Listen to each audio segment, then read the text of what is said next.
Film dirilis pada tahun 2010 di Korea Selatan, disutradarai oleh sutradara Jang Jo-soo. Awal kisah berfokus pada seorang wanita karir muda yang bekerja di sebuah bank di kota Seoul, namanya adalah Haewon.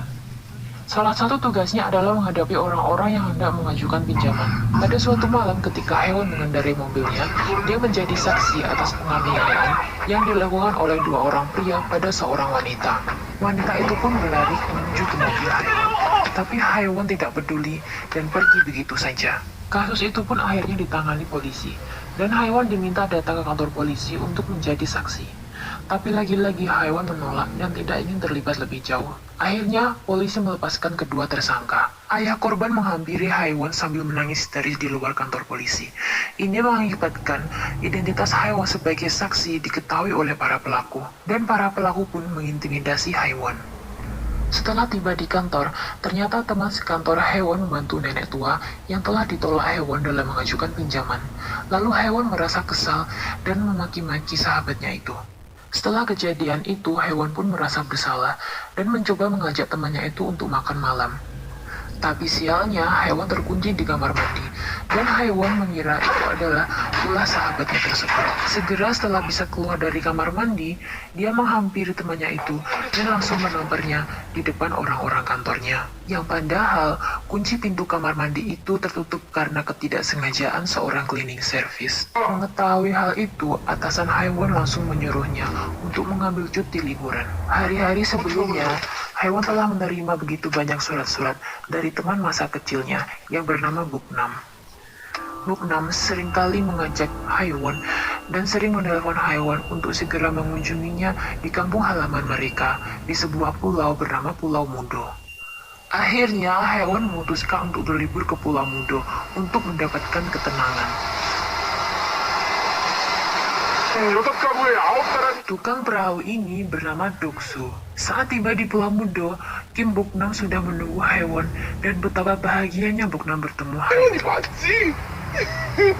Ini adalah kakek-kakek penderita Alzheimer di Pulau Mudo. Di Pulau Mudo, jumlah penduduknya tidak terlalu banyak. Lalu Buknam memperkenalkan sahabatnya itu kepada para penduduk. Manjong adalah suami Buknam, dan sebelahnya adalah adiknya yang bernama Jojong. Mereka berdua ini sangat jahat, gengs. Buknam mengantarkan Haewon ke tempat kakeknya yang sudah lama tidak ditinggali. Lalu kemudian ada seorang anak kecil yang memanggilmu. Ini adalah Yunhee, anak kandung Buknam. Yunhee berusia 10 tahun, tapi Yunhee tidak disekolahkan karena dilarang oleh keluarga ayahnya. Nah, dari sini kita bisa menyimpulkan bahwa pemikiran penduduk Pulau Mudo mayoritasnya sangat tidak menghargai perempuan. Pada malam hari ketika makan bersama, Manjong suaminya Buknam mengajak Yunhee, anaknya, untuk pergi memancing. Akhirnya, Buknam mengizinkan Yunhee pergi memancing bersama ayah. Saat mereka pergi memancing, tinggallah Buknam dan juga adik iparnya Chuljong. Chuljong mengendap ke kamar Buknam dan mengunci pintu. Dan terjadilah pemerkosaan.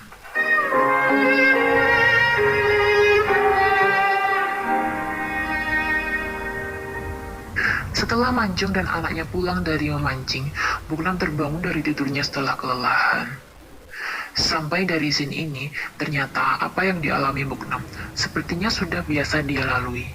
Jika tidak terbiasa, mungkin Buknam harusnya sudah berteriak-teriak, minta tolong pada etis tempat, atau apalah menangis sebisa-bisanya. Bayangkan setelah diperkosa oleh adik iparnya sendiri. Manjong pun melihat kamarnya berantakan, dan seakan sudah mengetahui apa yang telah terjadi pada Buknam. Buknam mengatakan, harusnya kau bisa memancing lebih baik, agar kita bahkan juga adikmu bisa ikut makan. Tapi Manjong, suaminya marah besar, dan karena hal sepele pun, dia memukuli Buknam. Keesokan harinya diperlihatkan Buknam saat mengaduk semen untuk sebuah bangku. Sementara suaminya dan para penduduk saling membantu untuk menambal genteng sang runtuh. Pokoknya, semua penduduk memperlakukan Buknam secara tidak adil. Tapi Buknam tidak pernah bisa berbuat apa-apa. Mungkin Buknam ini adalah seorang yatim piatu, teman-teman, karena dari awal sampai akhir video tidak diperlihatkan sama sekali keluarga Buknam. Dia bekerja lebih keras, sedangkan yang menerima gaji adalah suaminya. Ketika Buknam makan malam dengan Haewon, dia mengajak Haewon untuk mandi bersama. Tiba-tiba ada yang mengintip, tapi tidak tahu teman-teman siapa yang mengintip. Mungkin saja suami Buknam. Esoknya, Haiwan berjalan-jalan untuk melihat sekitar. Tiba-tiba, Culjong muncul mendekati Haiwan. Culjong ini perangainya sangat aneh, mirip sekali dengan psikopat, dan itu membuat Haiwan sangat ketakutan. Untunglah Yunhee datang, dan itu membuat Culjong pergi. Haiwan pun pergi bermain bersama Yunhee. Scene berpindah di rumah Buknam. Di dalam kamar, Manjung ternyata menyewa seorang pelacur, sedangkan Buknam dengan lahapnya makan siang di luar kamar. Yunhee dan Haiwan datang dan mendengar jeritan seorang pelacur itu, dan Buknam bergegas menyuruh mereka lekas pergi. Setelah si pelacur selesai, tiba-tiba Yunhee memukul kepala pelacur itu dengan sangat kesalnya. Kita panggil saja pelacur itu namanya Miran saja. Karena sebenarnya Miran ini berhati baik teman-teman. Dia pun meminta maaf kepada Buknam atas apa yang dilakukannya. Miran mengatakan bagaimana kau bisa tahan dengan suami seperti itu. Kalau aku jadi kau, aku pasti sudah kabur.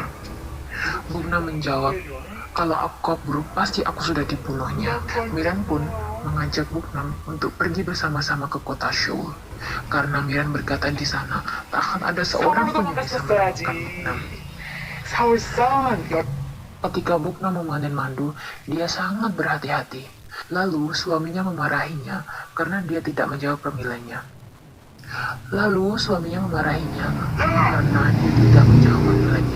Lalu dia pun melempar sebuah batu dengan keras tepat mengenai kotak mandu. Dan itu membuat semua tawon-tawon menyengat Buknam. Semua itu mengakibatkan tubuh Buknam merah-merah dipenuhi dengan sengatan lebah. Manjung tidak mempedulikannya, bahkan tidak meminta maaf sekalipun. Tapi Manjung melemparkan sebuah batu, dan Buknam terjatuh ketika menghindari batu itu. Dia hanya memberikan sebuah selai kacang, dan mengatakan, oleskanlah ini, kau akan segera sembuh. Enak saja, ya Allah. Scene memperlihatkan ketika Buknam sedang mengambil jemurannya. Dia melihat celana dalam Yunhee ada di dalam saku suaminya. Lalu Buknam curiga dan berpikir macam-macam. Ya iyalah, bagaimana bisa gitu celana dalam anaknya berada di sakunya Manjung. Sungguh mencurigakan. Buknam memeriksa Yunhee dan di dalam ternyata Yunhee sedang berdandan ala-ala orang dewasa gitu teman-teman. Buknam pun menginterogasi kepada Yunhee apa yang telah terjadi. Tiba-tiba dari belakang pun Manjung menendang kepala Buknam dengan kerasnya. Sungguh kasihan sekali Buknam ini teman-teman. Perasaan Buknam sangat kalut, marah, benci, kecewa. Dia pun mengambil sebuah celurit dan mempunyai niatan untuk menghabisi suaminya.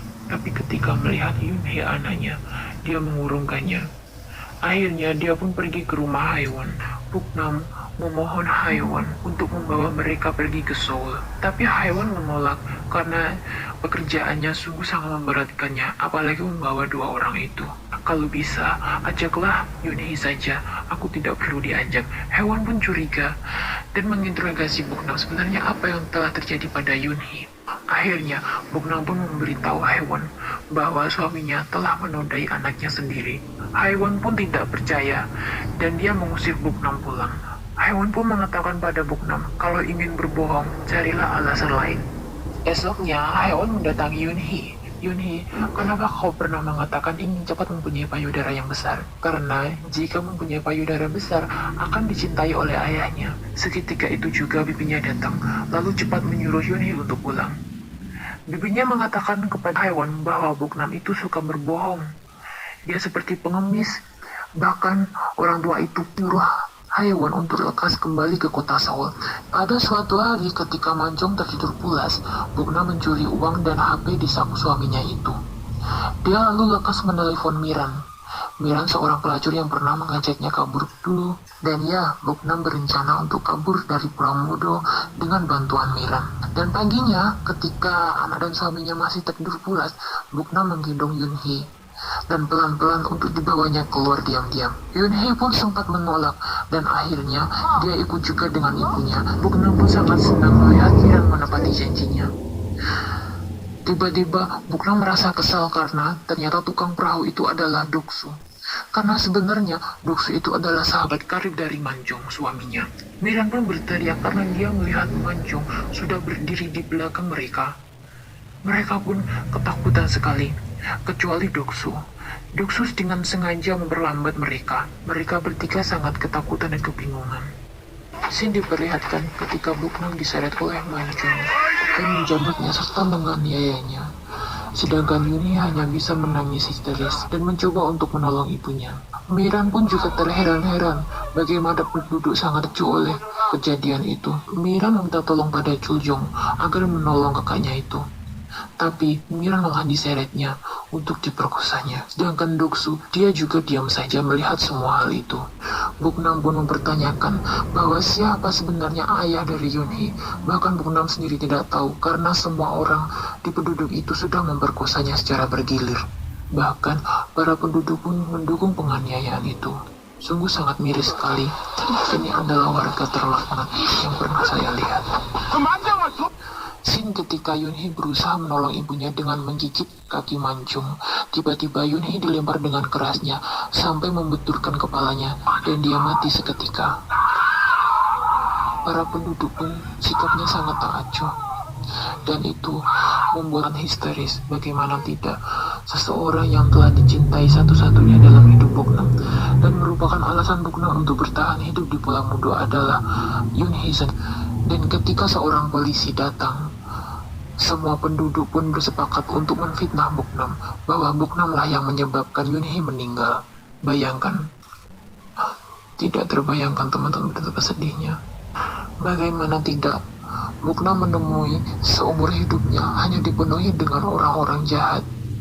Tak ada sedikit pun yang berbelas kasih padanya. Bahkan ketika anaknya meninggal pun tak ada orang yang peduli padanya. Ketika polisi itu akan pulang, Haewon tertinggal dan dia ketinggalan perahunya. Jadi Haewon menunggu besok agar bisa dapat sebentar lagi teman-teman. Jadi hati Buknam sangat kalut. Dia mengubur anaknya sendiri di depan rumah dan tak ada seorang pun yang peduli. Bahkan suaminya meneruskan pekerjaannya sedangkan bibinya setiap hari memarahinya.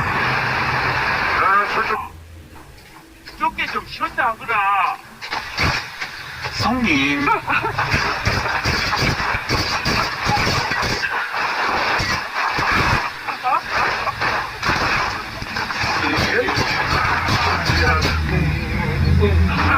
Mata Buknam menatap tajam pada matahari dan dia melupakan segala amarahnya, segala kekalutannya dalam hatinya. Segala kesedihannya diluapkan. Dia pun mengambil sebuah pisau. Bukan pisau, itu celurit teman-teman. Lalu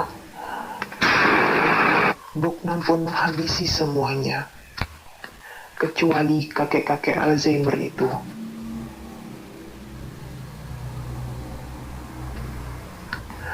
Buknam berlari menuju bibinya dan mencarinya, mencari sampai malam, tapi tidak ketemu juga. Akhirnya Haewon terbangun. Dia begitu terheran bagaimana bisa kabel untuk menghubungi orang Seoul terputus, jadi tak ada sinyal sama sekali. Buknam pun sudah mengubur orang-orang yang telah dibunuhnya, dan dia mencari kedua orang yang belum ketemu, yaitu Haewon dan juga bibinya. Scene diperlihatkan ketika Haewon mengejar bibinya sampai di ujung jurang. Bibinya yang jahat itu melihat perahu yang sudah datang dan dia kegirangan. Dia pun melompat ke bawah, tapi naas. Dia tidak sampai ke laut tapi di batunya. Ketika Choljong mengambil air, tiba-tiba Buknam dari belakang menemuinya dan memutuskan kepalanya. Haewon pun sangat terkejut dan dia lari terbirit-birit. Manjong dan Doksu mengambil minuman.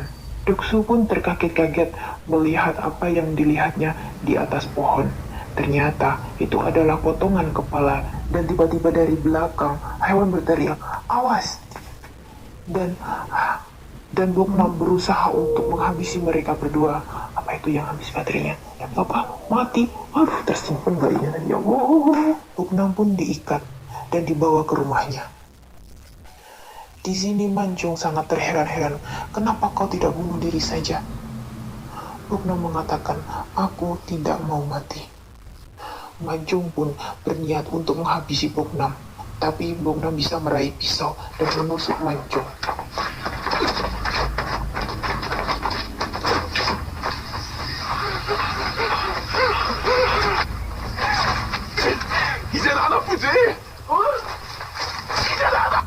Boknam ternyata sudah berada di belakang, dan itu mengakibatkan Doksu tertinggal. Dan goodbye, dan akhirnya yang selamat hanyalah Haiwon. Boknam pun membunuh Doksu. Dan scene diperlihatkan ketika Boknam menuju ke Seoul dengan bantuan tukang berau lain. Karena ternyata Haiwon pun telah menjadi saksi apa yang telah terjadi pada Yunhee anaknya. Dan itu membuat Boknam sangat dendam sekali pada Haiwon dan berusaha untuk membunuhnya. Segera setelah ketemu, Boknam menghabisi polisi yang ada di sana. Boknam dan Haiwon pun bertarung. Dan ketika Haiwon terlepas, dia berusaha mengunci dirinya di dalam sel. Haiwon mengatakan, "Kenapa kau lakukan ini padaku?" Boknam menjawab, "Karena kau adalah orang jahat." Dan ternyata polisinya tadi belum mati, guys. Dan dia menembak Boknam 1, 2, 3 kali, dan hebatnya Boknam masih hidup, teman-teman. Dia menghabisi polisinya dan menuju ke Haiwon. Boknam dengan patahan seruling yang dipatahkan ketika masa kecil, dan itu membuat Boknam terkapar. Dan akhirnya Boknam pun meninggal di pangkuan Haiwon. Dan itu ending yang sangat menyedihkan, teman-teman. Kehidupan Boknam yang sangat begitu tidak dipenuhi dengan keadilan. Jadi Haiwon pun memberanikan diri untuk menjadi saksi untuk keadilan. Ketika Haiwon berani untuk menunjuk para pelaku yang telah menganiaya perempuan di awal scene tadi, teman-teman. Scene diperlihatkan pada saat Yunhee Scene diperlihatkan pada saat Haiwon sangat menyesali perbuatannya. Dia membaca satu persatu surat Boknam, dan isinya adalah kerinduan betapa Boknam sangat merindukan Haiwon. Jadi, nilai yang bisa kita ambil dari film ini, teman-teman. Jadilah orang yang bisa mempunyai empati kepada orang lain ketika melihat orang lain kesusahan, ya teman-teman. Jangan hanya mempedulikan diri kalian sendiri. Oke, sekian dulu review film kali ini. Semoga kalian suka dan see you next time.